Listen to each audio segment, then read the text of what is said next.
High, আজ বাড়িতে বানিয়েছিলাম মাছের তেল। তো চলো প্রথমেই বলি কিভাবে বানিয়েছিলাম।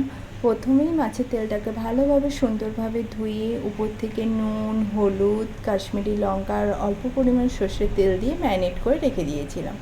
এরপর মাছের তেলের রেসিপি করার জন্য প্রথমেই পেঁয়াজ, লঙ্কা, টমেটো কুচিয়ে রেখে দিয়েছিলাম। এরপর তেল গরম হয়ে এলে উপর থেকে গোলমরিচ, এলাচ, লং গুঁড়ো করে রেখে দিয়েছিলাম, ওটা দিয়ে দিয়েছিলাম তেলের মধ্যে। এরপর পেঁয়াজ, টমেটো, লঙ্কা এক করে দিয়ে দিয়েছিলাম। এরপর যতক্ষণ না পেঁয়াজগুলো লাল লাল হয়ে ভেজে আসছে ততক্ষণ ধরে ভালো করে নাড়াচাড়া করব। এরপর ম্যারিনেট করা মাছের তেলটা দিয়ে দেব। আমি যেহেতু গোটা মাছের তেলটাই দিয়ে দিয়েছিলাম, তোমরা চাইলে আগে থেকে কেটে রাখতে পারো। আমি খুন্তি দিয়ে আস্তে আস্তে কেটে নিয়েছিলাম, টুকরো টুকরো করে নিয়েছিলাম।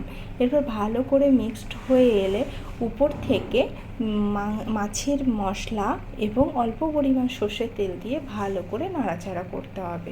অনেকক্ষণ ধরে নাড়াচাড়া করার পরে ভাজা ভাজা হয়ে এলে মাছের তেলগুলো তুলে নিতে হবে। তাহলেই আমাদের রেডি হয়ে যাবে আজকে মাছের তেলের রেসিপি। তো সবাই জানিও কেমন লাগলো, আর সাবস্ক্রাইব আর লাইক করতে ভুলো না। বাই।